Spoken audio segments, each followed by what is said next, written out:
Hello Chichas. ఈరోజు వచ్చేసరికి మనం చెస్ట్ వర్కౌట్ ఎలా చేయాలి, అసలు ప్రాపర్ వే ఏంటి, ఏమేం వేరియేషన్స్ ఉంటాయి, కరెక్ట్ వేలో ఎట్లా చేయాలి, డీటెయిల్గా సింపుల్గా బిగినర్స్కి అర్థమయ్యేటట్టు చెప్దాం అనుకుంటున్నా. చలో మళ్ళా స్టార్ట్ చేద్దామా. అయితే స్టార్టింగ్ వచ్చేసరికి మన చెస్ట్ 3 మజిల్స్ లాగా డివైడ్ అయి ఉంటుంది. ఫస్ట్ వచ్చేసి అప్పర్ చెస్ట్. ఈ అప్పర్ చెస్టే మన మెన్స్లో చాలా అట్రాక్టివ్ మజిల్. షర్ట్ తిప్పితే ఈ ఈ లైనింగ్ ఇట్లా కనిపిస్తుంది అన్నట్టు. ఈ అప్పర్ చెస్ట్ మజిల్ని ఎక్కువ ట్రైన్ చేస్తే మనకి ఆ డీటెయిలింగ్ వస్తుంది. నెక్స్ట్ వచ్చేసి మిడిల్ చెస్ట్,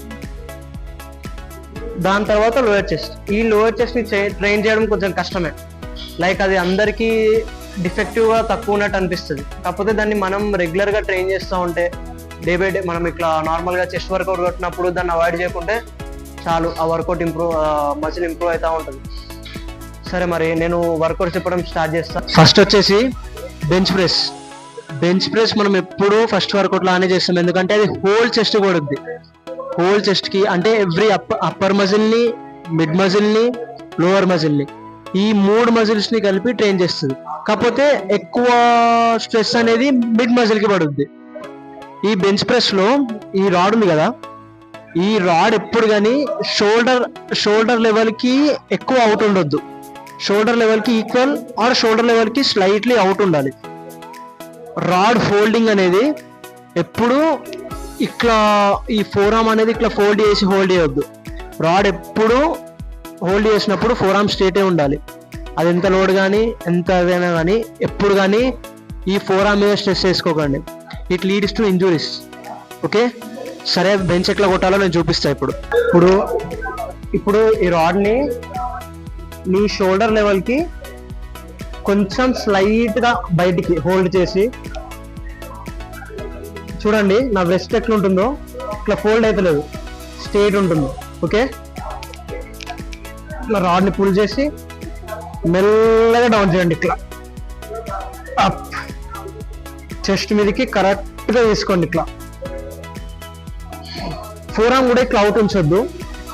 ఫోరామ్ ఎప్పుడు లోపలికి ఉంచి ఈ ఎల్బోస్ కూడా లాక్ చేసేయండి ఇట్లా నార్మల్గా, ఇట్లా కదలకుండా.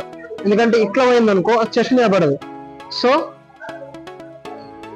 ఇట్లా లాక్ చేసి ఇట్లా కొట్టండి.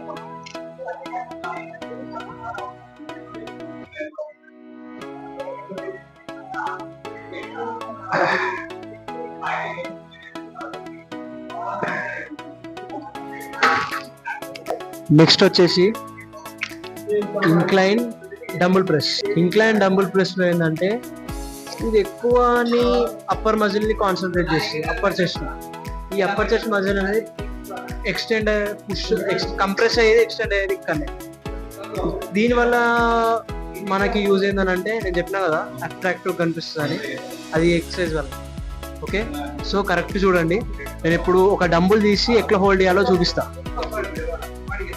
లైక్ ఇప్పుడు ఈ డంబుల్ ఉందా, ఈ డంబుల్ని అందరూ డెత్ గ్రిప్ అది ఇది అనుకుంటే ఇట్లా హోల్డ్ చేయమంటారు కొంతమంది. ఇట్లా హోల్డ్ చేయొద్దు. ఓకే, దీన్ని నీ టమ్ ఫింగర్ ఇచ్చినందుకు ఈ టమ్ ఫింగర్ని యూజ్ చేసి ఇట్లా హోల్డ్ చేయదు.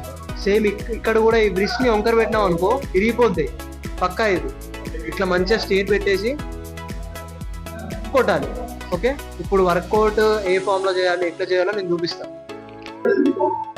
ఇట్లా డంబుల్ తీసుకున్నామా, డంబుల్ తీసుకున్నప్పుడు ఈ హ్యాండ్ సపోర్ట్తో కాకుండా ఇట్లా లేపకుండా నీ లెగ్ సపోర్ట్ తీసుకో ఇట్లా. ఓకే, ఇట్లా తీసి ఇట్లా కొట్టు. ఓకే, నీ ఎల్బో లాక్ 1 ఎట్లా అంటే ఇంతకుముందు బెంచ్ కొట్టినావా, ఆ బెంచ్ కొట్టినట్టే సేమ్ యాంగిల్లో వెళ్ళాలి. ఎల్బోస్ కూడా ఇట్లనే. ఓకే, ఇట్లా తీసుకున్నావు అనుకో షోల్డర్ మీద కొడుతుంది. కొంచెం స్లైట్గా క్రాస్గా తీసుకొని ఇట్లా కొట్టినావు అనుకో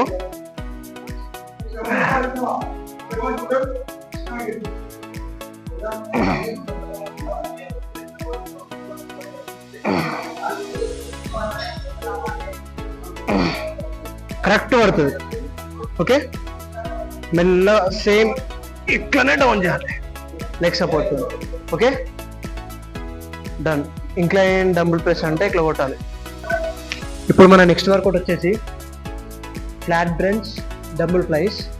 ఈ వర్కౌట్ ఏ మజిల్ టార్గెట్ చేస్తుంది అంటే ఓల్డ్ చెస్ట్ ఎక్స్టెండ్ అవుతుంది, కాకపోతే ఈ మిడ్ పార్ట్ ఉంది కదా, ఈ మిడ్ పార్ట్ ఎక్కువ ఎక్స్టెండ్ అవుతుంది. ఇది ఎక్స్టెన్షన్ ఎక్స్టెండ్ అన్నమాట. ఓకే, మజిల్ ఎప్పుడు స్ట్రెచ్ అవుతుంది ఎక్సర్సైజ్లో. మనం పుష్ మూమెంట్లో ఏమవుతుంది, మజిల్ కంప్రెస్ అవుతుంది, దీనిలో స్ట్రెచ్ అవుతుంది. రెండింటికి ఇది డిఫరెన్స్. సో ఈ వర్కౌట్ వచ్చేసి డంబుల్ ఉంది కదా, డంబుల్ ఇట్లా హోల్డ్ చేయాలి, కాకపోతే ఫ్లై మూమెంట్ వేరే ఉంటుంది, నేను చెప్తా. ఇట్లా ఈ మూమెంట్ కాకుండా సపరేట్ మూమెంట్ ఉంటుంది దీనికి. ఓకే, సో ఇట్లా డంబుల్స్ తీసుకుంటాం మనం. డంబుల్స్ ఇట్లా కరెక్ట్ హోల్డ్ చేసి కరెక్ట్ పడుకొని ఫస్ట్ ఇట్లా చెస్ట్కి స్ట్రేట్గా తీసుకోండి.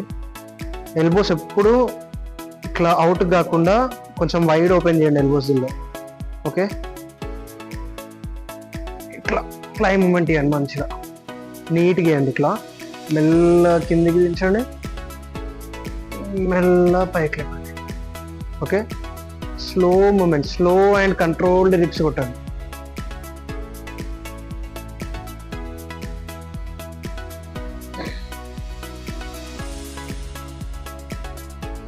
కిందికి వెళ్ళినప్పుడు స్లైడ్గా ఎల్బో ఫోల్డ్ అవుతుంది, అబ్జర్వ్ చేసిరా? అది మనం మూమెంట్ బట్టి నేర్చుకోవాలి.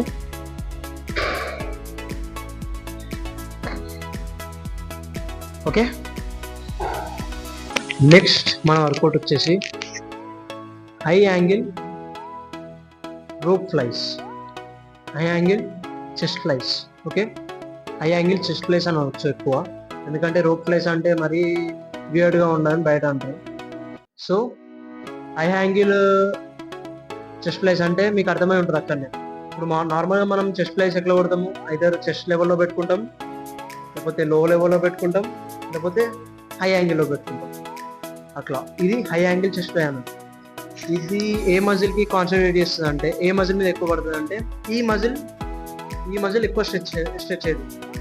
మరి మిగతా మజిల్ మీద లోడ్ పడదా అంటే పడుతుంది, అప్పుడప్పుడు షోల్డర్ మీద కూడా పడుతుంది, ఎప్పుడు నువ్వు తప్పు కొట్టినప్పుడు. సో ఈ వర్కౌట్ అనేది లోవర్ చెస్ట్కి ఎక్కువ కాన్సన్ట్రేట్ చేస్తుంది. సో నేను ఆ ఫామ్ చూపిస్తాను మీకు. ఇప్పుడు ఈ హై యాంగిల్ చెస్ట్ ఫ్లైస్ అనేది, ఇప్పుడు మీ జిమ్లో ఈ మిషన్ చూసే ఉంటారు, ఇట్లా ఈ ఎక్విప్మెంట్, రోపింగ్ ఎక్విప్మెంట్. అయితే ఈ ఎక్విప్మెంట్ హైట్ కొన్ని జిమ్స్లో ఎక్కువ ఉంటుంది, కొన్ని జిమ్స్లో తక్కువ ఉంటుంది. అయితే మీకు ఇప్పుడు కనిపిస్తూనే ఉంటుంది, నేను హైట్ ఏ లెవెల్లో పెట్టుకున్నా, హైట్ అనేది నా షోల్డర్ కన్నా స్లైట్లీ నా హెడ్ లెవెల్ కన్నా కొంచెం పైకి. ఓకే, ఇది మా జిమ్లో 0.2 సెకండ్ పాయింట్. సో ఈ వర్కౌట్ వచ్చేసరికి ఇట్లా ఈ హ్యాండిల్స్ పెట్టుకొని వెయిట్ ఎప్పుడు గుర్తుపెట్టుకోండి, వెయిట్ ఎప్పుడు ఇలాంటి రోప్ ఎక్సర్సైజ్లో తక్కువ పెట్టుకుంటే బెటర్ నన్ను అడిగితే. ఎందుకంటే మజిల్స్ ఇంజురీ అయ్యే ఛాన్సెస్ ఎక్కువ ఈ ఎక్స్టెన్షన్ ఎక్సర్సైజ్లోనే ఉంటుంది.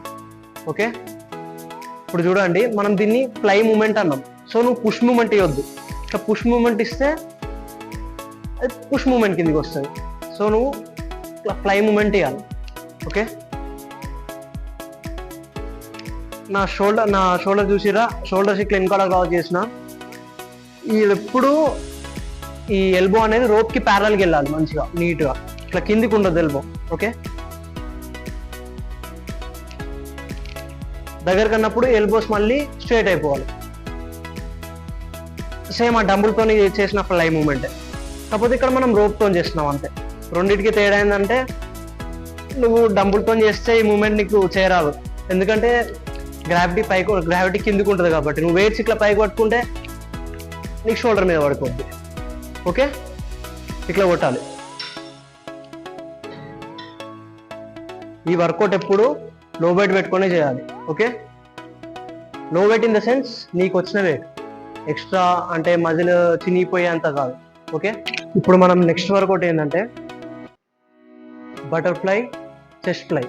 ఓకే, అందరూ దీన్ని బటర్ఫ్లై అంటారు, చెస్ట్ ఫ్లైస్ అంటారు. బటర్ఫ్లై ఏంటంటే దీని నిక్ నేమ్ అనుకో. ఓకే, ఈ బటర్ఫ్లైలో ఏంటంటే హైట్ అడ్జస్ట్మెంట్ ఉంటుంది. ఈ హైట్ అడ్జస్ట్మెంట్ నీ షోల్డర్, నీ ఆర్మ్ అక్కడ పట్టుకునే హోల్డింగ్ గ్రిప్ స్ట్రేట్ ఉండాలి. ఇట్లా 180 degreesలో. ఓకే, ఐదర్ కిందికి ఉండొద్దు, ఐదర్ పైకి ఉండొద్దు. ఓకే, సీట్ అడ్జస్ట్మెంట్ ఇక్కడ కింద ఇస్తారు, అడ్జస్ట్ చేసుకొని కూల్గా కూర్చొని మంచిగా నీకు మోడరేట్ వెయిట్, ఇప్పుడే చెప్తున్నా మళ్ళీ మోడరేట్ వెయిట్ పెట్టుకోవాలి ఫ్లైట్స్లో ఎప్పుడు.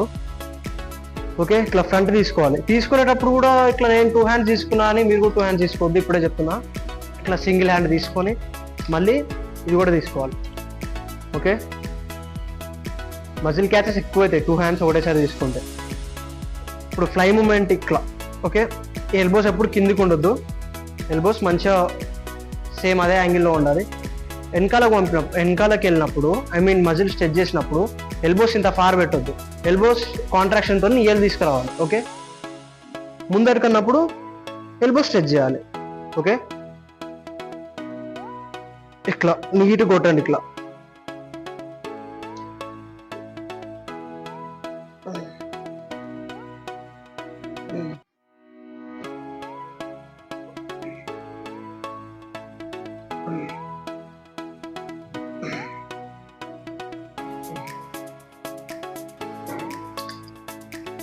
ఇట్లా చెస్ట్ ఫ్లైస్ కొట్టుకోవాలి నీట్గా.